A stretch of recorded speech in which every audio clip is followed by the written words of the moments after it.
Allegedly. Yeah, innocent. You guys ready to go?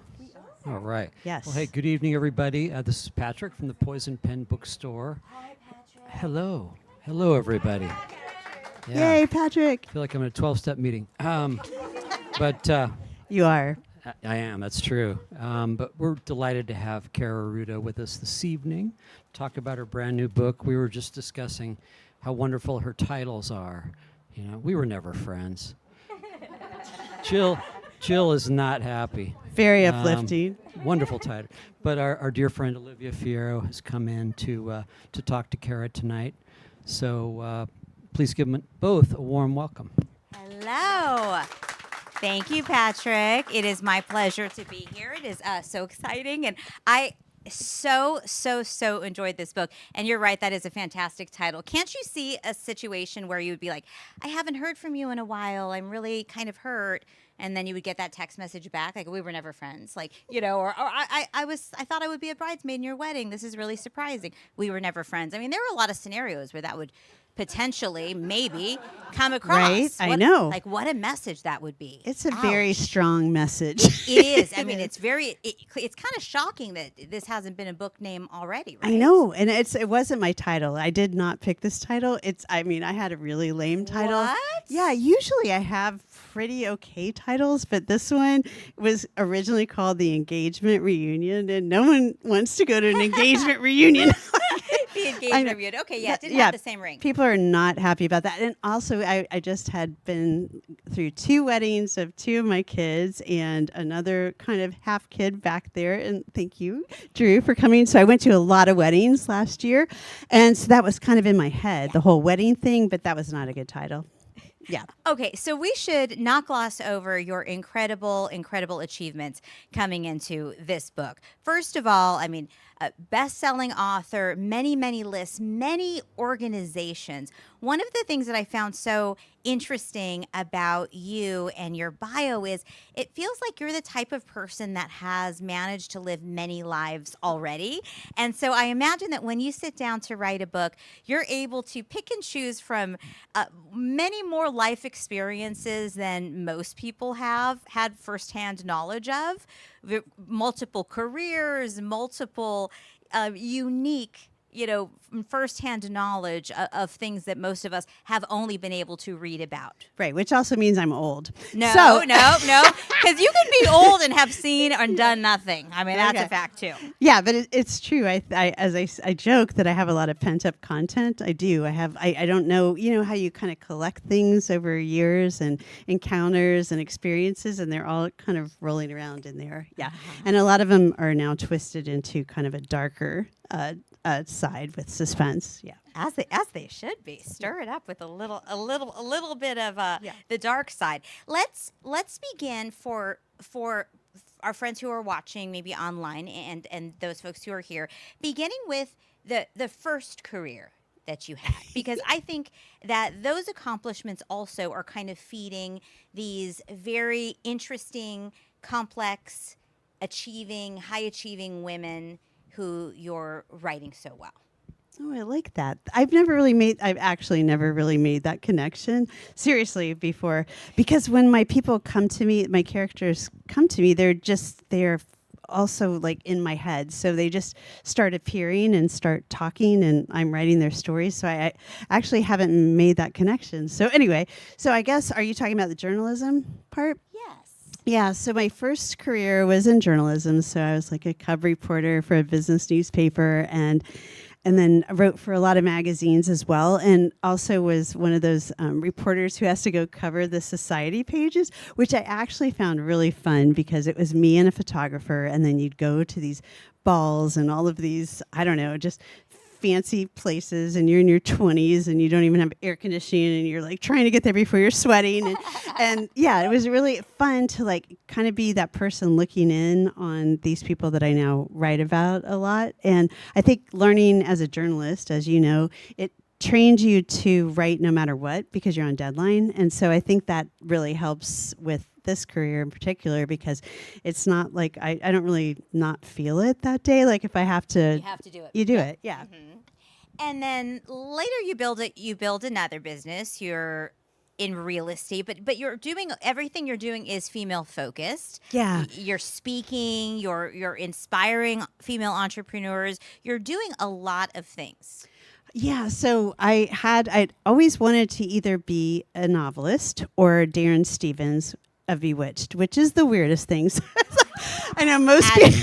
Advertising. Yeah, He most went people work want to and be he came Samantha, back. Yeah. right, and be magic. No, not me. Little Kara's like, I think I want to be him. That would be really fun. So anyway, so after journalism, I segued into advertising. So I worked for a bunch of ad agencies, and then eventually got in-house at a big company, like with a national brand, and didn't last there long because I had to file a class action lawsuit against them for gender discrimination and sexual harassment. So while I was busy doing that, I wasn't working, and my husband rolled up a bunch of real estate companies in Ohio. So overnight, he had built like the 5th largest residential real estate company, and he needed a brand. And I loved branding, and I'd always been a passionate believer in marketing to women because we make or control 93% of all consumer purchases, and especially in real estate, it's 91%.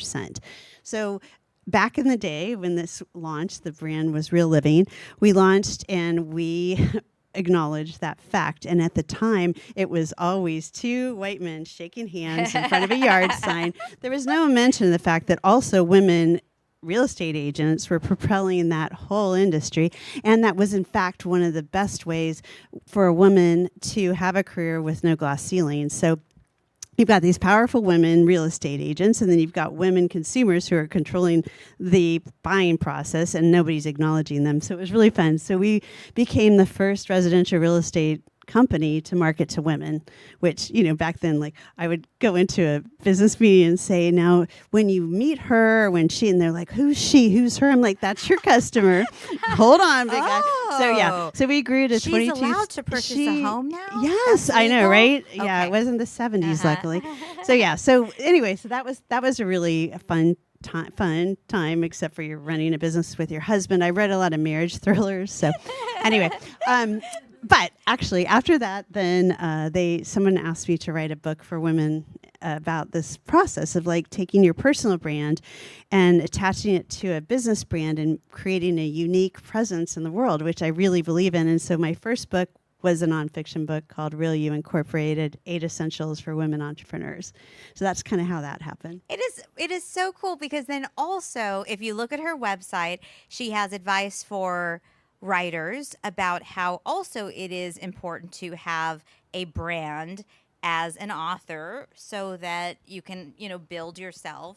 And there is a business component to that as well to be successful in the writing world. So I think, to me, authenticity is key, and having a personal brand, no matter what the business is, that you're proud of, that you stand for, that is true to yourself, is what breaks through. Because authenticity is the thing we're missing today, and we have been. There's too much fake stuff on social media, too much that isn't real, and those are the people I write about. But I think that if you can be that, if no matter what your business is, be that authentic voice in it, it breaks through. It just does. Yeah. So I was just like, oh my gosh, the through line of your life is just super fascinating. And it is no surprise that your work reads so well. And this, I just was like, I just loved it and devoured it. And it was fantastic. So give us the description of, and first of all, happy Pub Day, happy book birthday. It's today, you guys. Thank you so much for being here. So it is an honor for you to spend this special occasion with us here in Scottsdale. We're flattered. Thank you very much. No, I'm thrilled. It's so fun. So give us the breakdown of our special ladies. I feel we should start with Roxy. Okay, yes. Oh, and you guys, if you'd like to read the book, I thought it would be really fun to make one of those like Cosmo-style quizzes, and you could take it really quickly on my website and find out which sorority sister you're most like. So It's so funny. And also, I mean, I was looking at you. You have something clever and something unique for every single book. That's that old marketing hat. I mean, it's. I said I need to get Jill. Jill's not happy because I have not read that, and the reason why I know I need to read this book is because I was reading Jill's twisted 10 Rules for a Happy Marriage, which was this little side part of her advice, and Jill is a total how to keep him happy at home. Yes, and I'm like, she's fully empowered. I was like, this is genius. So I just was like, I mean, that really works. Oh, thank you. That really works. Yeah. Because I'm like, And okay, now I have to really read this book. Yeah, Jill had fun writing that. And I mean, Jill is not happy with my book before this one. And she's a very strong woman. And she started taking over my interviews like halfway through the book tour. And so I think it was Crime Spree wanted me to write a recipe that would go with the book. And I'm like, okay, what goes with the book? And I'm talking about a salad. And all of a sudden, Jill's like, you are so boring. This is not interesting at all. Let me handle this. And so from there, she decided to make her own kind of cookbook of recipes to keep him at home. Yeah. And yeah, it might have little poison things. Yeah. Maybe. Right. I mean, just a little dash, not There's enough. not a Jill here, but we have very memorable women in We Were Yes. Never Friends. So We Were Never Friends. Like I said, you could take the quiz and find out which character you're most like. But it is, so senior year in college, they were on a spring break trip to Palm Springs. They stayed at a place called the Desert Inn, and something terrible happened because I write suspense, and so something terrible has to happen. Flash forward, they haven't talked to each other. It's 25 years later, and all of a sudden, one of their sons is married to or engaged to one of their daughters. And for Beth, who's the mom of Celeste, who's engaged, she's driving from Huntington Beach, California, dreading this entire situation because, unfortunately, her daughter, out of all the people in the world, she's inexplicably engaged to Roxy, her nemesis son. And they haven't seen each other for all these years. And she's like, oh, no. So they are invited to Roxy's fabulous Palm Springs second home. And when I was researching Palm Springs, and I've been there a few times, and I'm actually getting my MFA, and I get to go there a lot, and there's all these huge hedges, and there's so much privacy, and there's, the old movie colony, and there's so much secret stuff that happens there. So I thought that would be a really fun place to set this. So they get there. Beth and Celeste reluctantly arrive. Roxy's the hostess with the mostest kind of person. So when she flings open the door, she's wearing an orange dress that matches her Aperol spritz perfectly. So she's welcoming them. And then they also have Amelia, another of the sorority sisters who arrives. She's not invited. And she also brings a +1. So she's kind of funny. That's her personality. And then Jamie, who's a famous cardiologist. She's also in the mix. And then Sunny, their devoted sister as well. So she's also in the story. And then Beth. Yes, Beth is the star, I would say. She's probably the protagonist, although when it's multiple characters, it depends who you want to root for. It depends who you are.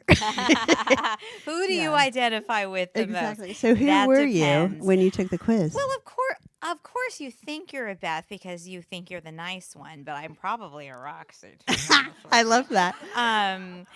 But she does throw a great party. She So, does. She does. She's no detail is spared. So, and she looks really good while she's doing it. She So, does. You know, she's not always. There's no shame in Roxy. I like it. And my husband's Amelia. So if that tells you everything, I'm like, Harley, you have to take Very the fun, quiz. very fun And all of a person sudden to he's have at a like, I'm party. Amelia. I'm like, oh. Okay, noted. Noted. All right. Yeah. So this is, the pacing of this book, and I love, and I know it's now. I feel like that readers have very much. I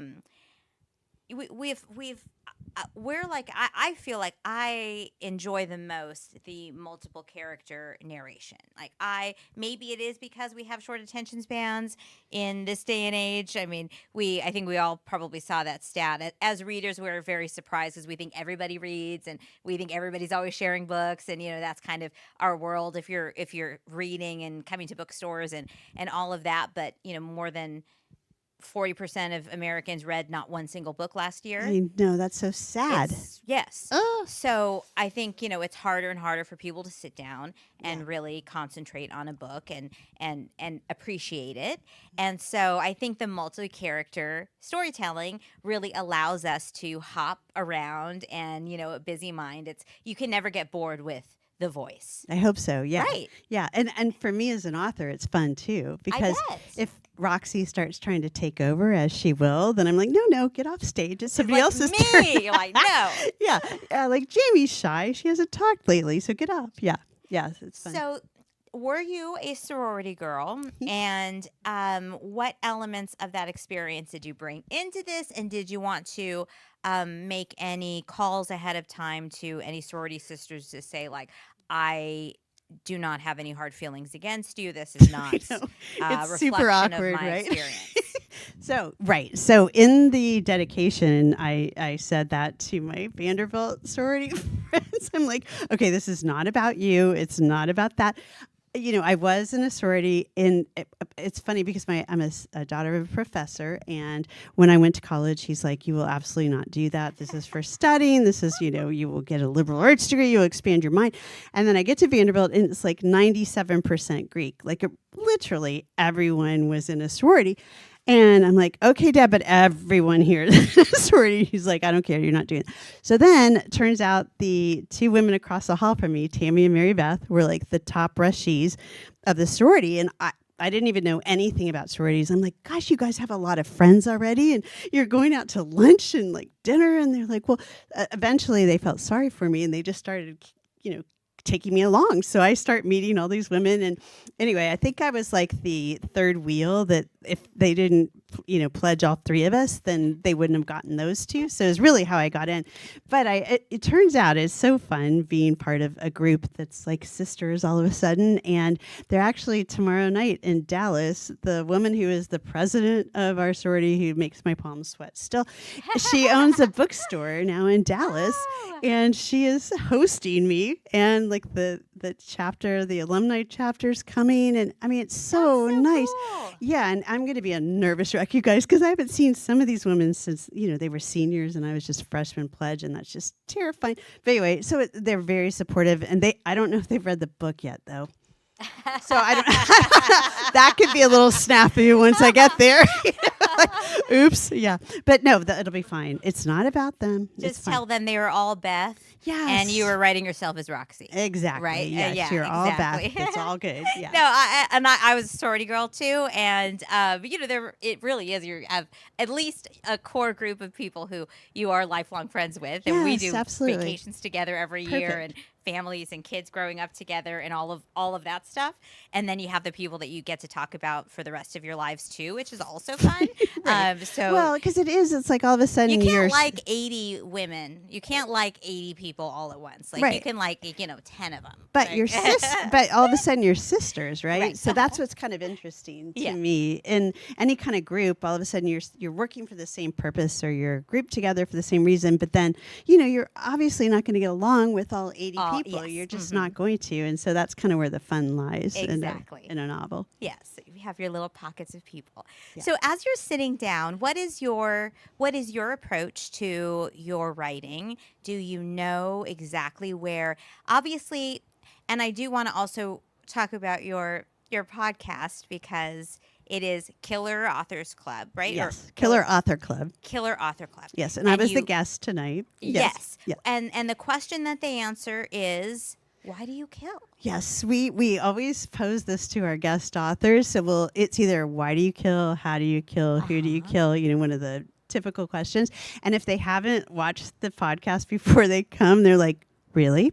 And I'm like, well, I mean, if it's like literally, if you want to make a confession, that's fine. But usually we speak fictionally, of course. So so that kind of throws people off. But yeah, it's been really fun. We started that back in the pandemic. I unfortunately had a book coming out called Somebody's Home, and we were all at home. I'm like, oh man, should we not have changed the title? So no one's going to pick up a book, Somebody's Home. So anyway, so my friend Kimberly Bell and Heather Gudenkoff were like, all right, maybe if we join together, we'll be able to get some eyeballs because we were all at home. And so we started back then, and it's been so much fun. And not only have we gotten to meet all these amazing authors, we've become such close friends, and we're actually writing a book together now. As a collaboration. Yeah. So 3 authors together. How does that work? Yeah, well, that's funny because I am what they call a pantser, which means writing by the seat of your pants. And I don't plot. I don't know what's going to happen when characters show up. Like I said, when Roxy opens the door, I don't even know who's going to be there when I'm writing. And then Heather was like me. She's going over to the plotter side a little bit, but so Kimberly plots everything. Like she'll have a big notebook with like the characters and spreadsheets. So when we decided to write this book together, Kimberly sets up these Excel, I don't even know what they're called, but the spreadsheets with, and I had to learn how to wrap text, and then I'm moving like blocks all over the place. They're like, get out of there. Oh no. All of a sudden everything disappears. Yeah, everything. That's I'm like, my oh, biggest no. fear. Oh, and I did. Like I would remove whole cells or whatever they're called. Yeah. And so anyway, so my like blocks would be like, and then Meg goes home, my character. And theirs would be like these chunks of content. But we made it work. And yeah, we're in final revision, and the book's supposed to come out in winter of next year. Yeah. So I have been so fortunate to be able to meet so many authors who write domestic thrillers and suspense and this genre of various varieties of different levels of gore and blood and numbers of murders. I don't have blood. Really. The numbers of kills, say. Yeah. And it feels like this genre has the nicest people. I mean, so I guess it's like you get your kills out on the page, and then you just get to be like so nice in real life. Correct. It's very cathartic. It's true, right? Yes. Yeah, because I mean, my first suspense book is Best Day Ever, and when I wrote it, it came out really fast. I was writing women's fiction, and then all of a sudden this guy Paul pops into my head, and I write this book, and my agent's like, I don't read those kind of books, and then she agreed to read it eventually. And anyway, it was like my first breakout book, and I didn't know until I went on tour where Paul came from. People are like, where did Paul come from? And I realized it was all my spectacularly horrible male bosses through the years, like my magazine editor, my journal, every boss, like Wes and Myron and all of those guys. And they were still rolling around in my head, like all their sexist, horrible ways. And they all came together as Paul. And then I got to write about him from his perspective. The entire book is from a male perspective all the way through. And it's really like, it was really cathartic. And once I realized that was what was happening, I'm like, okay, well, who else do we want to get rid of? This is good. Yeah. Yeah. And it seems that there's something about the genre, or at least the people, that you do feed off of getting together and collaborating and having these retreats or these conferences and the travel and the collaborations and all of that. I think so, because when we meet each other, we're like, oh, I know you. You've got this. Crazy going yeah, there's on in something. there. It's fun. It is, yeah, and it's really fun. And for the most part, everybody's so nice and friendly, and you just don't know what's running around in their minds. Yeah. So how the timeline of this? Okay, so when you're out talking about this book that comes out just today, so it's brand new to us. You were writing this how long ago, and what story are you in right now that you have to go, okay, brain, stop, put that one away? Are you 2 stories ahead in your brain now, or what, where are you in your life? I'm kind of a story and a half, so we're finishing the edits on the collaboration that comes out in the winter. And then I have another book that comes out next July called It's Always the Sister, which is funny. My sister's going to kill me. Seriously. Oh, no.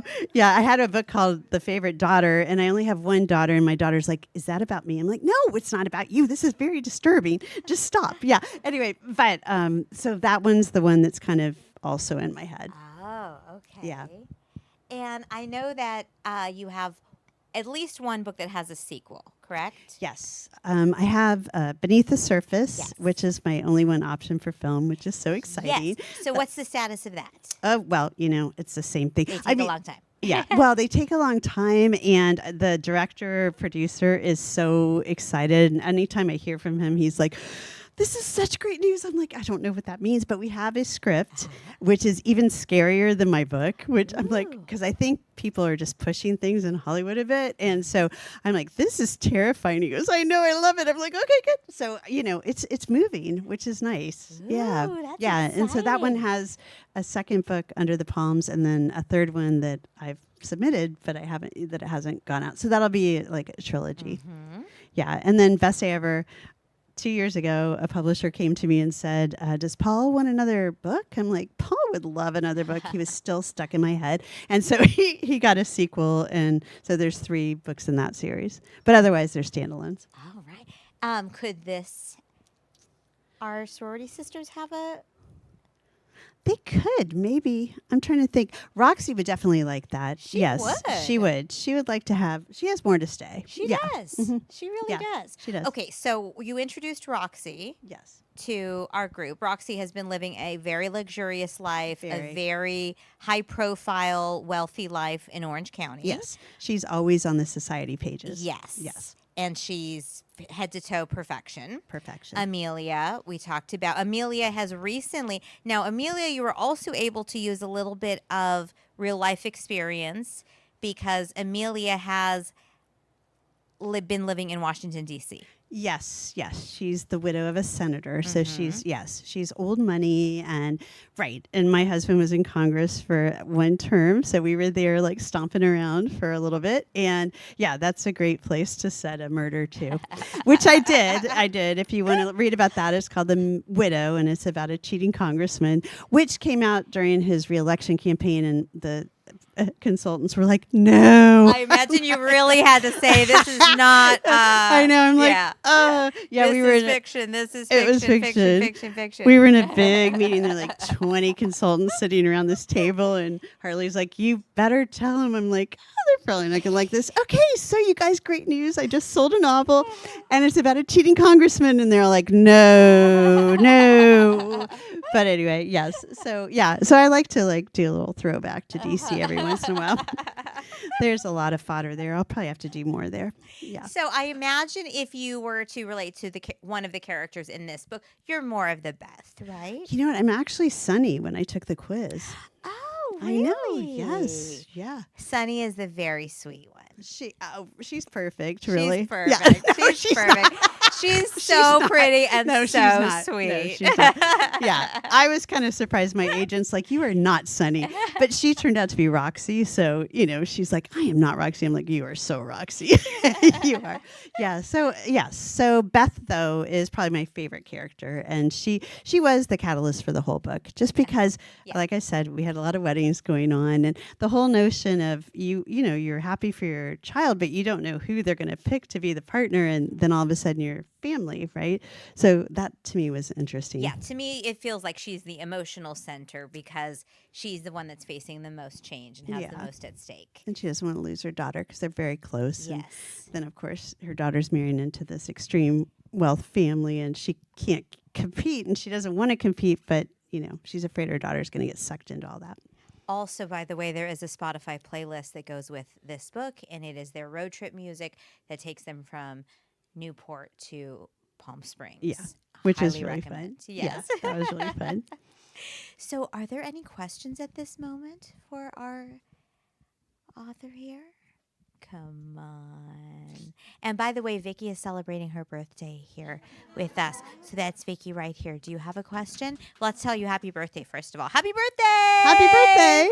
Yay! We're not singing, right? No. No, that would traumatize her. Okay. I don't. Yeah, Nobody that wants would. to hear I me know that sing. would. What was the title of the book of Paul? Oh, Paul is in Best Day Ever.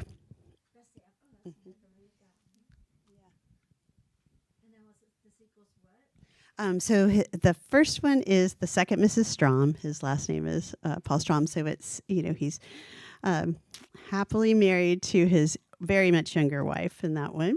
And then the next one is called What the Nanny Saw. Which is, I know, there's like dastardly titles. That was not my title. Great. It's so great. Yeah. So, and length of book. So that, I mean, when are you very intentional about wanting it to be something that, I mean, this feels like you can sit down in one weekend and you don't want to put it down, which is great. That's ideal. And you can, in theory, finish it. Yeah, I'm a short writer because my first draft is very much just, as I said, people just appearing, the characters just appear, and then I'm like writing it, and obviously it's so fun. And then my biggest editorial note from my editor is always like, can we have a little backstory? I'm like, no, it's all in my head. So I'm usually adding that, like a backstory to a character if it's not very clear, because to me it's clear when I'm writing it because they're already in my head. Mm-hmm. Yeah, so that'll usually add to it. But yeah, I'm usually just around 300 pages, and I just want readers to be able to, I guess, laugh a little bit when you're reading, and also turn the pages really quickly. And if you're a little bit scared, that's good too. And that's got to be a lot better of a feeling as a writer when you're going back and forth in the editing process to say, add more. I want to know even more about what's leading up to this moment versus like, oh my gosh, I'm hearing too much. Let's get rid of a lot of this. I would imagine is not what people want to hear. That would probably be harder. Yeah. Although I will say it's like taken me a while to realize, like, okay, you're right, I'll add it, because I don't want to slow it down. Like I want you to be so I usually like set a small time frame, like this is over a weekend, best day ever is one day, and just in between that it's I just want it to feel quick, because when I'm writing, if I have a ticking clock, then I hopefully feel that as well. Well, yeah, it gives you an excitement as a reader. It gives you that sense of urgency as a reader too, and it makes the story exciting, and it also makes you sort of excited to be in it. Like you don't want to go away from it because it feels like it's happening right now. Yeah, right. I hope so. Yeah. That's how it is for me. Thank you. I really enjoyed it, and I always read things at the last minute if I'm going to be talking about it. So I was like literally sitting outside today, and I was like. I know I was like, yay! Turn the pages fast. So this is really, really fun. What advice do you have? And I know you do talk to a lot of people who are aspiring to write or beginning to write, and obviously people, come and you've got a lot of resources, which is really nice on your website. What do you think people struggle with the most when they're starting out? I think the number one thing I hear is that either I have an idea or I've started an idea, and the number one thing that needs to happen is finish that, right? Because I think if you don't just push yourself to finish, then you'll never have that draft finished. So there's nothing for anybody else to react to. You can't get help, you can't get feedback. So I think people get stuck, especially in the middle of books. And I just say, like, just keep writing and just keep going. And really it's about having that finished product, that first finished story, because then you have something for people to help you with. But until you do that, you're halfway there. You mentioned, or I think I read or saw that your daughter is a writer also, correct? But not a novelist. Yeah, she's a screenwriter, and she's also just published her first children's book, which is super sweet. And so she's like, Mom, I don't know why you write all these dark things. I'm like, oh, Avery, we're just looking at the world a little differently. We're shedding light in a different way. Yeah. So she has like an awkward cactus learning to bloom in her own time. And I have this, Anyway, yeah. They're both in the desert. So there's they're both in the desert. The theme is really very close. Exactly. So, she's funny. And then I also have a son who's a singer-songwriter, producer. So he writes a lot of songs, which to me is like it's almost like poetry. So so I have a couple of writers. So storytelling. Yeah. So do you think that having a writer in the home, obviously books and stories are part of their lives growing up and seeing what you're doing. Do you think that was made it easier for them to jump into it, or could it be harder? I would think also if you have somebody who is a success at this in your family, it could even make it a little bit more intimidating. I don't know. I hope not, because I'm a daughter of a professor and an elementary school teacher, and so I grew up with books everywhere and crafts and art, just like the ability to express yourself. So we tried to raise our kids with embracing not only just like the school smarts, but also the creative arts. So hopefully that allowed them the freedom to be who they wanted to be. And being a novelist is funny because, like maybe two of you have heard of me before, But there's so many of us, and the best thing is we're pretty anonymous most of the time until a book comes out, and then you have to come and talk about said book. But really, I'm just in my office writing most days, and so I don't think I've been intimidating to my kids at all because it's just me upstairs. Oh, there's mom doing that thing, and when I'm typing, I'm making all these weird faces because I'm in the character. So that's a little strange, but otherwise, hopefully empowering. Yes, definitely. Yeah. So how many published books so far? Yeah, this is crazy. 24. Wow. Okay, I but know. not all in this No, genre. Yeah, Okay. 12 suspense novels. And then also romance? Yeah, I had a this was funny. Okay, so I had a 2-year stint. So one of my friends, Jane Porter, she started her own romance imprint. She's a very successful romance author. She's like, Kaira, why don't you write a book for us? I'm like, okay. Not knowing, I had no idea there were tropes you had to follow. There were there's all these rules you have to follow. I didn't know any of them. So I finished my first manuscript, and Jane and I sit down, and she's like, what is this? I'm like, I don't know. You're Is not this following not the right? rules. No, I'm not There's a lot following of the rules. rules. Yeah, Yeah. I'm not a good rule follower, but also can't write a sex scene, saved my life. So had to skedaddle out of romance after, but I did 2 series with them, which was fun because you learn no matter what you're writing. But that was it. So I started out in women's fiction, a kind of inspiring book, Here Home Hope, which was based on my nonfiction book for women entrepreneurs. So it was about a woman having a midlife crisis who tries to, she decides to change her life around. And so it was very uplifting and inspiring. And then from then, I just went darker and darker and darker and darker.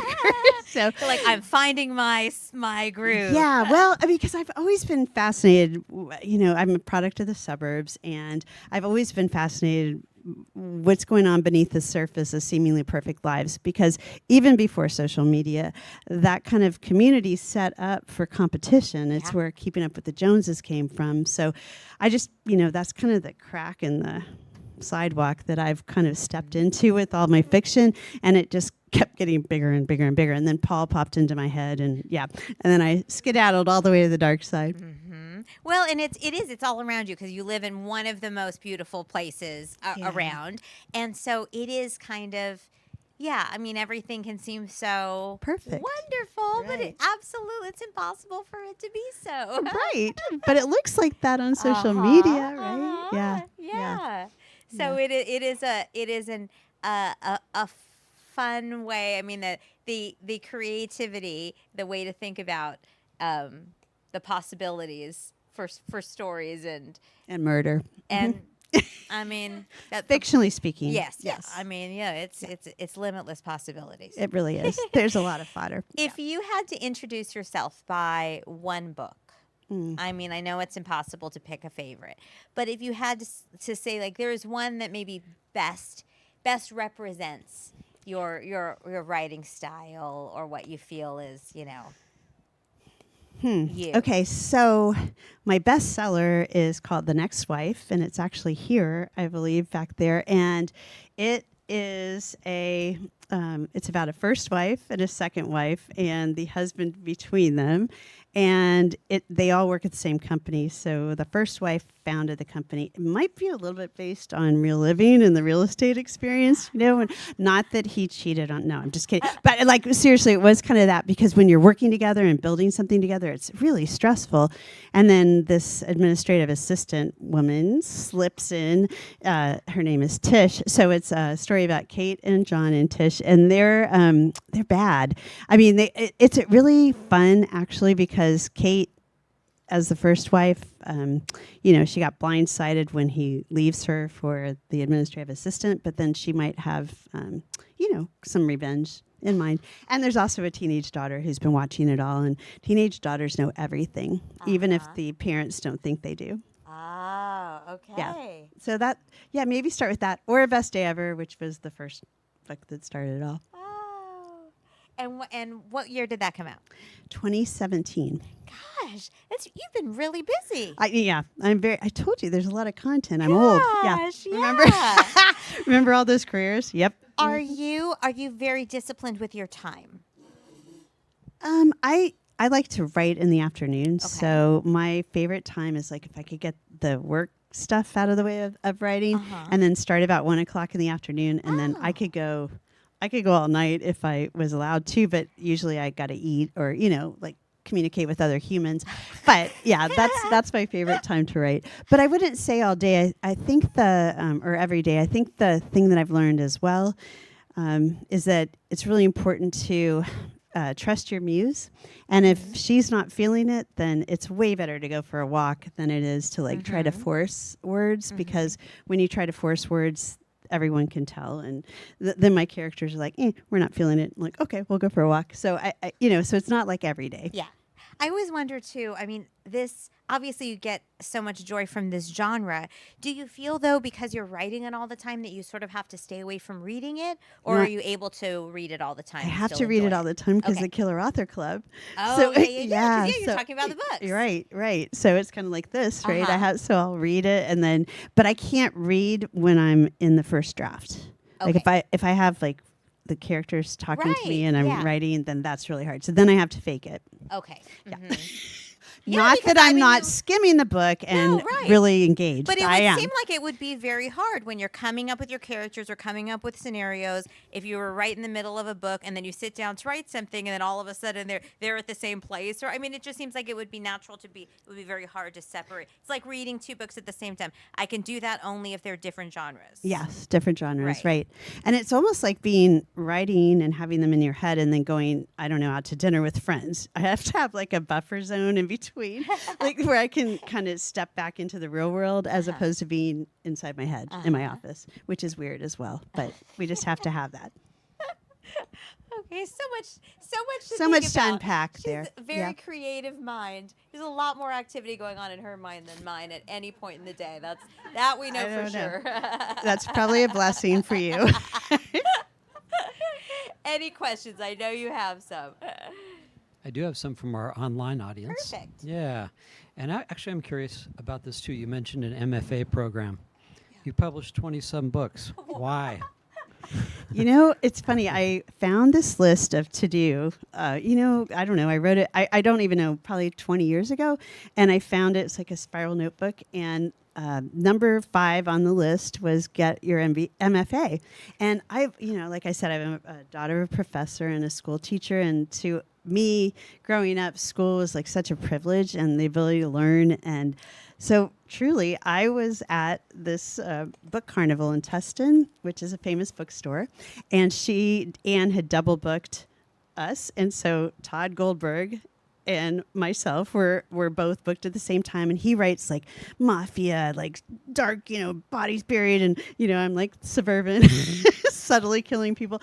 And we started having the best talk.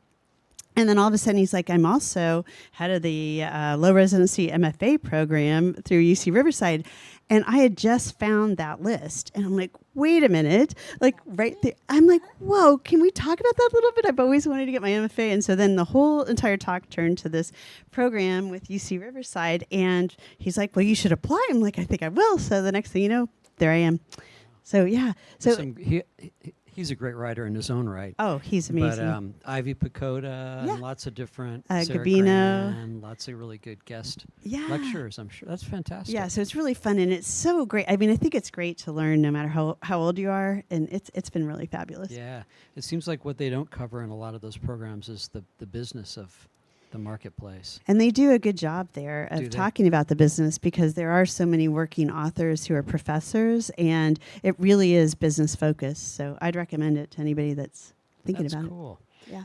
Question from a lot of people, which is, how do we take the sorority sister quiz? it. Oh yeah, and you must before you read the book, you really need to find out who you are. I'm just kidding. But it's on my website, so KairaRouda.com. Lots of vowels, so KairaRouda.com, and it's on my homepage. Okay, great. Let's see here. Somebody asks, was there a society event?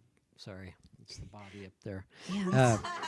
Is there a society event that you covered as a journalist that sticks in your mind, was very memorable? Wow. There were a lot of them because not only was I like a cub reporter covering the society pages, then I was a society columnist for the Columbus Dispatch for 10 years, which is Columbus, Ohio. We lived there for a really long time. So that was fun. And that job kind of made me realize that you can't, if you're in a mid-sized market like Columbus, it was always for a charity. Like most every society event is for a charity, so it's for good. So I would try to do like the positive spin on things. But I guess, I mean, the thing that popped into my head as soon as you said that was the king of Columbus is Les Wexner of Limited Brands and Epstein Files. But back then we didn't know about that. And so I went to his house. His wife had 4 kids, and she was hosting something at their palace. It really looks like Versailles when you drove through. And we're in Columbus, Ohio. We're not used to this. And nor should anybody be. But anyway, so I go up to the door to go into the house, and this doorknob is like up here. I'm standing there, and the doorknob's like above my head, and it's this huge thing. And I'm like, do you knock? What do you like? You're just driven through this whole Versailles garden, and all of a sudden it opens, and they're like, oh, welcome. I'm like, huh. And so, so I'm sitting down, and they put me at the table with Abigail, his wife, and nobody's saying anything except this one woman. She goes, you guys have so much in common. You both have 4 children. I'm like, oh, no. What am I going to say to this? I don't know what to say to this. So I look out, and there's like a guy in a golf cart going through. I'm like, oh, do you guys have a golf course? And she's like, those are our gardeners. I'm like, oh, this is going so well. So that was probably not my finest moment. But apparently, like the room we were in, it's like a hall of mirrors, and the whole floor would go down after everybody left, and the people would clear all the, I mean, it was crazy over the top stuff. And seriously, I'm talking Columbus, Ohio. So that was probably my most memorable thing. Not very. So the birdies are chirping now in an entirely different way? Entirely different way, yes. Yeah. Mm-hmm. We were talking early in the back room a little bit about Palm Springs and all the great kind of mid-century architecture. And somebody was curious, is the house in the novel based on a real place in Palm Springs? Sort of. So, so I started researching because the MFA program's in Palm Springs, so I have a little time off, and I'm just fascinated by the movie colonies. And you can't really see that much when you're driving around or walking around because the big hedges, which also makes great place for secrets. But I did find online Gloria Swanson. I started reading about her, and her home actually almost has been kept, and now it's a hotel now. So but she was just one of those great movie stars, and Joe Kennedy Sunset was rumored Boulevard. to, and so anyway, so she kind of piqued my imagination. So I imagined my people in some house that was like a Gloria Swanson house. Smoking cigarettes with holders. Yeah, the holders, but right. yes, but we don't smoke anymore. We're all good. Finally, Yeah, only back then. the final one I have here, you've actually addressed this a little bit, but are your characters based on any real people? No, because you know what? Except for your bosses. Yeah, well, okay, my boss, that's an amalgamation of terrible bosses. But if you put like Jay and Wes and Myron, all of them together, they become Paul, right? So it's really, it's about kind of, I don't know, as authors, I think we're always listening and watching, and as a journalist too, you kind of learn that early on. And so it's never one person that you're going to write about, but it could be like instances, because we're always mining for content and things that stick out, like like the big doorknob or just a person's way of acting in the world might come back somehow. Finally, tell us a little bit about your writing process. Olivia asked you about it a little bit, but how do you get the words out every day? I mean, like I said, I'm a pantser, so it just, I have to trust my characters will show up. And usually they do. They're usually, if I'm in the first draft, it's the most fun part, and they will be talking to me in the middle of the night. I'll have to wake up and write down something, or shower thoughts are also the best because, and I just talked to somebody on Killer Author Club, and they have a tablet in their shower that's waterproof, and they write down ideas. Yeah, because neurologically speaking, it's it releases all this dopamine in your brain, and that's why you have good ideas and thoughts in the shower. I just learned this. So anyway, I've never heard an author say that in all the years Really? I've worked there. That's really cool. Yeah, it's true. And so I'm Not like, a bad wow, idea. that would save a lot of really wet notepads. Yeah. So I got to get one of those. But yeah, so as you can tell, my process is messy, but Yeah, I think it's I think your husband's texting that to himself. That's a great gift idea, Yeah. right? good birthday present. Waterproof and notebook for the shower. Yeah. Yeah. Thank you. Yeah. So that's it. And if I can get to work by like 1 o'clock in the afternoon and It's very start writing. civilized. Yeah. Yeah. But you got to do all that kind of email and marketing stuff before that. But yes, very Do you civilized. have a word count that you shoot for? No. No. I try to just, like I said, I'm kinder to the muse these days, but I'm also a really fast writer. So I usually get a lot of words. If I'm flowing, then I'm going to get a lot of words down, which is fun. You all must have questions. They're very quiet. Vicky, what do you got? It's your birthday. So do you get ideas? Because I like to write too, and I get a lot of ideas when I'm driving and listening to music. Like music tends to I tend to picture scenes in my head or stuff like that as I'm driving, or like the words of the music. Yeah, and I could see that, but for me, I have to be quiet because if I can't even go to a cafe or anything because I'll get other people's conversations in my head, and then all of a sudden they're down. I think that's that journalism thing too, because you're listening, and the same thing with lyrics of songs. Like if I had a song on, those lyrics would be in my book all of a sudden, and I'm like, "What are you doing?" Yeah, so I have to have. When you're driving, like Yeah, in the shower. yeah. Driving, I don't. Driving, I'm just like this. Yeah, that's why my husband's here. I'm like, please come with me on you book must drive me tour. here. Yes, please drive me. Please, we will have fun. I promise. It's book tour. Look how much fun he's having.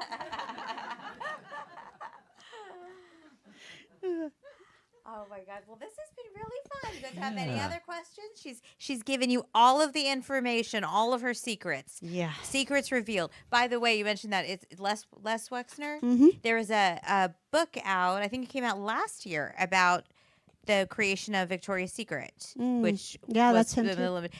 So I listened to that on audio. It was actually very interesting, and it was Yeah. all that family and all of that. Yeah, It I mean, was- he started out like I mean, he built an empire based on his mom's like $5,000 loan and Yeah. started the Limited in Columbus at the shopping center right down the street from where we lived. yeah. Yeah, so I mean, it's a great success story. Uh huh.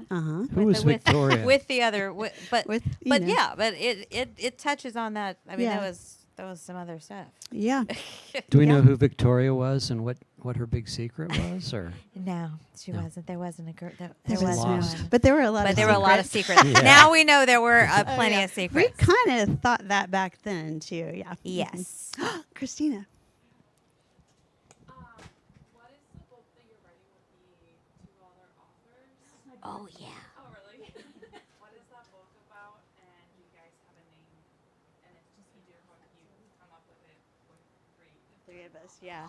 Thank you for that question. Yeah. So the book is titled "Take Back the Night," and it's about three women. Well, there were a group of them, but back in college, there was like a campus stalker, and they took him on. And flash forward to today, and he may or may not have died. And so now it's really scary, actually. I don't even know how to talk about it right yet, but I've been having a lot of fun writing it. And some of the scenes are, because my character's name is Meg, and then Kimberly Bell is writing Ren, and Heather Gudenkopf is writing Leah. And we rotate chapters as we're writing. And all of a sudden, like when something dastardly was going to happen, it would be my chapter all of a sudden. I'm like, no. Like I said, my traditionally in my books, people like to I like to poison people because it's like you can poison and skedaddle. It's not bloody. You just you get away with it. In this book, Kinda it's a little more clean. clean. Uh-huh. It's a little more confrontational in this book. Ooh. But anyway, I think it's going to be really good. And we have a speculative element which I cannot talk about, which is kind of fun too. So it's going to make it a little bit edgy. Thank you. Okay. Yeah, so that's what I was curious about. How you were breaking it down, but it's character by Yeah. character. Okay. So everybody's responsible for somebody. Yeah. Okay. Yeah. Yes, Julie. Did they gang up on you and try to make you into a plotter? Yes, they did. Like, no, right. I told you they made these whole charts and spreadsheets, and Heather's totally gone to the dark side. And now she likes all this plotting nonsense. And yeah, like the whole like character Bibles and all this stuff. I'm like, I am not. And I'd go in there and I'd just try to type like 2 sentences, and then my cell's going over here. And then I'm like, oh no, I didn't wrap this right. And then I'm dragging the whole thing down to the wrong side. And really, Kimberly's like, can you just stay out? Stay out. Just do like 3 words so we know where you're going. And yeah, and then also we're supposed to have a process in that, we each write 1 chapter every week, and then we check in and talk about it. And I forgot that a couple times, so I'm like 4 chapters ahead, and they're like, stop right now. You don't even know where you're going. I'm like, I know where Meg's going. They're like, no, it's a team. So yeah, I was yes. It was hard for me to, but I've conformed, and now we're all, well, sort of, yeah. You're going to add to your bio now, plays well with others. Yes, plays right? well with others. Yep. Yeah, exactly. Yeah, it was tough, but it's so fun to like do a project like that. We had so much fun, That and we're is having really so much cool. fun. That Yeah. is really, really cool. Yeah. I will be in Orange County later this month. Can you recommend the best bookstore in all of Orange County, or your favorite, the place that's like this? Yeah, we have a bookstore in Laguna Beach where I'm from, and it's called Laguna Beach Books. And the best thing about that bookstore is right across the street you can see the ocean. So it's, and it's in this cute little shopping center. So Can't beat that's that. nice. You Mhm. can't beat that. And like I said, Book Carnival in Tustin, famous bookstore, and it has a gun store on one side and like an ammo store. You pull into this parking lot, you're like, I'm gonna die here, but you really aren't. You're really gonna have like a book experience, which is really fun. So yeah, there's a lot of great bookstores. Okay. Yeah, Lido Village Books is on the in the marina with, you can watch the yachts. I mean, there's so many. Yeah, there's a lot of beautiful bookstores. Anybody else? Good. Well, this has been a pleasure. Thank you so much for spending your book birthday with us here at Poison Pen in Scottsdale. Congratulations, and we can't wait to see what's next. Thank you It's so much. fantastic. You're all going to love it. Thank you, Olivia. Thank you. Thank you, guys. Yay.